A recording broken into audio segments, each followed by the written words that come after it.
Good morning, everybody. This is lesson number 39, and another beautiful morning here in Carolina. And I hope you're getting along with my little banjo lessons here, and just hope that I can help you a little bit. This morning, I just want to talk a little bit about music theory. You remember I talked about these three pillars really in music. One being the inspiration to play, because that brought you to the banjo first place, and then you play and you learn little techniques and things that you can do on it. And if the inspiration is big enough, that's pretty much all you need.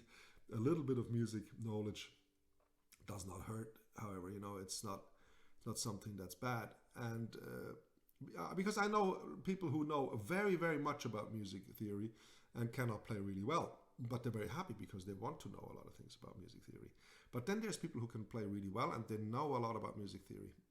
And I always found that music theory is something that is very important. Of course, in my line of work it is, because I have to write, for symphonies and such, and I need to know a lot of structure and to know a lot of music theory. Otherwise, I could not tell anybody what I want them to do.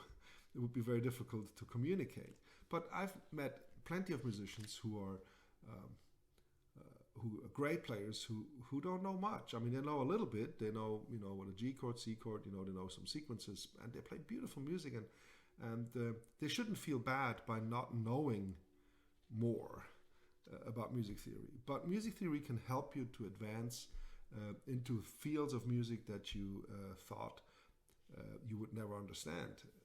Certain structures and chords and styles, and you wonder, what do these people know? That was for me. I was always, what do these people know that I don't know, that they can do these sounds? What is this?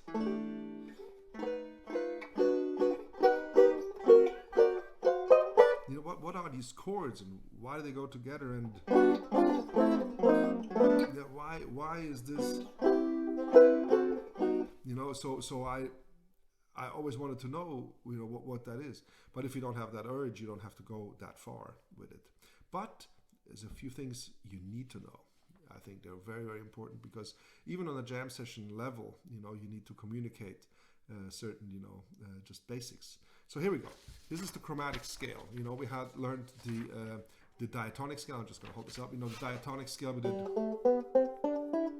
on G. Is a diatonic scale in G.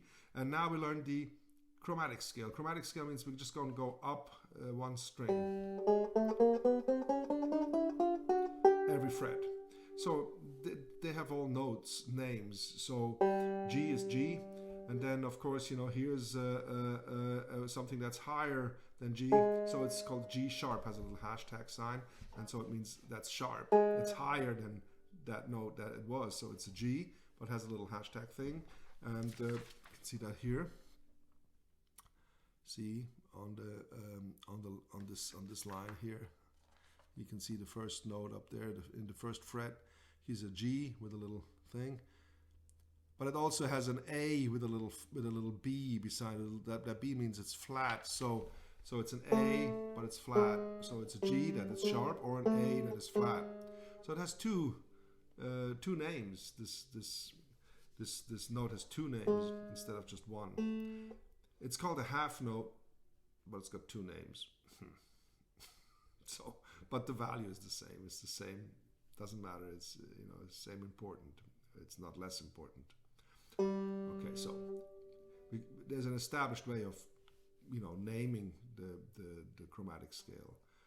There's a G, G sharp, A, and then goes B flat, and then B, and then C, C sharp, D, D sharp, E, F, F sharp, G. To confuse things a little bit, some people in bluegrass call the D sharp and E flat. A lot of people do, and a lot of people just call it D sharp. So that's the only thing. Everything else is pretty much established. We say G, G sharp, A, B flat, B, C, C sharp, D, then D sharp, E, F, F sharp, G. So it would be good if you could remember that all the names, like that, maybe, and then go from there. I'm going to hold up the chart one more time. You can make a screenshot or something, you know. By the way, I'm going to put these all now on the Kruger Brothers homepage. You can just download them as PDFs for free, of course, and just study them a little bit, you know. Just look at it. So then when you have your banjo here, you go like here, okay, this is a D. All right, this is an E, this is an F, this is a C. Just sort of remember that. That gives you a good start. All right, be patient with yourself, you know, by learning this. Don't expect this to learn all the notes on this one string here, you know, in one day. Go back next day. For that matter, you know, it'd be good if you have a little book where you write in, you know, things that you want to circle back to remember, and that would be great. Okay, good luck with this. I hope you understand that.